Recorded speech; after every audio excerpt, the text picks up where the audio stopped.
این شیرها که است بالعموم ما که مطالعه کردیم شیرها بالعموم در 24 ساعت اینا 18 ساعت خواب هستند و در 6 ساعت دیگر اینا در شکار میبرند که اینا در 18 ساعت بعضی دوستان میگن که شیرها همیشه خواب هستند استراحت هستند اما از طرف صبح اینا در گردش هستند و از طرف 5 عصر اینا در گردش هستند و گوشت ما 4 بجه برشون توزیع میکنیم اونا خوب به سایل ساتیری هم گوشت خود تغذیه میکنن. شیر سفید شیرهای زرد کلان پلنگا همین خاصیت دارن که بالعموم 18 ساعت اینا خواب هستن 6 ساعت دیگه در شکار میبرن. دا لکم ځای څخه دا ژوبڼ ته راوړل شو.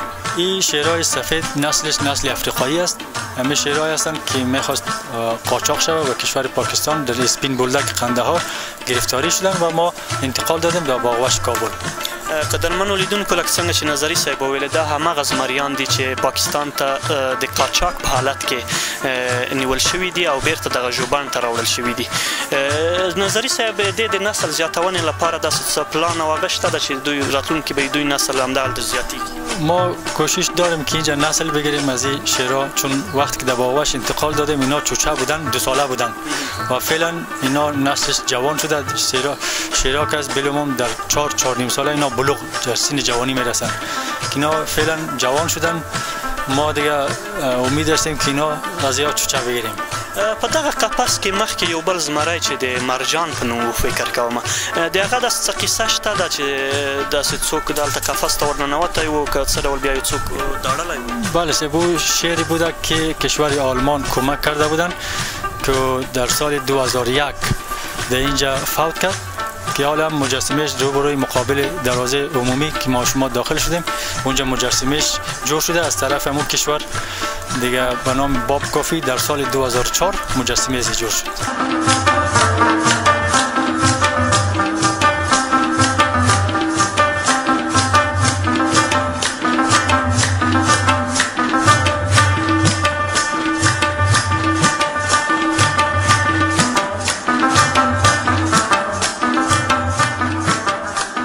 قدرمنو دوستانو اوس هم د مرغانو برخې ته راورسېدو. دلته چې څنګه تاسو وینئ په لسګونو د مرغانو قفس دي او بېلابېل ډوله مرغان دلته پکې ساتل کېږي. له نظري صاحب سره یو ځای به دغه مرغان تاسو ته هم در وپېژنو چې زیاتره یې له کومه ځایه څخه راوړل شوي دي او کوم ډولونه دلته په دې قفسونو کې شتون لري. نظري صاحب دا خو کوترې دي که نه؟ یا به نام قمری هستند این پرنده که تقریبا این بلاک به نام بلاک پرندگان است. پرندگان زینتی که تقریبا بالاتر 20 نوع حیوان چی پرنده در این بلاک نگهداری میشه که با نوعیت مختلف از کشورهای مختلف در اینجا نگهداری میشه. دا خپل د افغانستان دی؟ بله این قمری های هست. قمری های سفید ما قمری های رنگ هم داریم در اینجا. قمری های سفید هم هست. ځینې خلک داسې وایي چې دغه مرغه وژل ښه نه دي په زیاتره کې پیریان وي که څه خبره وي داسې یو څه شته که نه؟ تاسو ته والا این را خود تجربه نکردیم. بعضی دوستان میگن همین قمری یا ما موسیچه میگن که همین پرنده بسیار بیگناه پرنده است. بعضی مردم ها که را بکشه همین گپ میگن. د همدې خاطره به وایي چې دا ډېر بېازاره مرغه ده که نه؟ لکه داسې مزاحمت نه کوي ازار نه رسوي. هغه وړاندې ځو هغه نور به هم وګورو چې دا نور کوم ډول مرغان دي. دا خو فکر کوم توتیان دي. توتی تاجدار است اگه این که از کشور خارجی است. توتی استرالیایی میگیم ما. افغانستان که پیدا کیږي؟ در افغانستان پیدا میشه خب بسیار کم. حالی پیدا میشه این پرنده مهاجری است که در حالت هجرت هستند زندگیشون.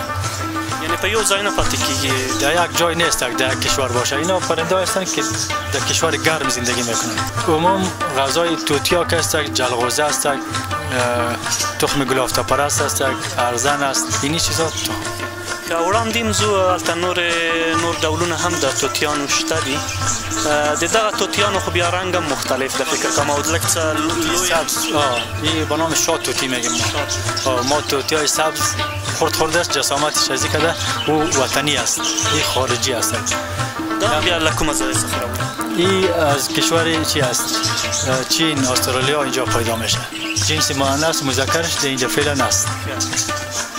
او دغه بیا هغه توتیان دي چې ډیری خلک یې قفسونو کې ساتي په خپلو کورونو کې د دې ځانګړتیا څه ده دا چې ډیری خلک یې قفسونو کې اچوي ډېرې کورونو کې ما لیدلي دي دا توتیان ډېر په قفسونو کې د توتیا را به حساب گفتیم قفسش زیاد است؟ نه در خانه نگهداری میکنه زیاد از اینا نیست این آدم چهره هستن که زیافتر مردم در خانه های آدم نگهداری میکنه و این یک پرنده ای هست که هر کس میتونه مواد غذاییش تهیه بکنه مثل کبوتر غذایشون می ارزان است مایدگی جواری ارزان چیزام امی آدم چهره که برش میگه چهرهش به آدم ها میمانه نه امی نام ازی به نام لاو برد یعنی آدم چهره امی نام ازی است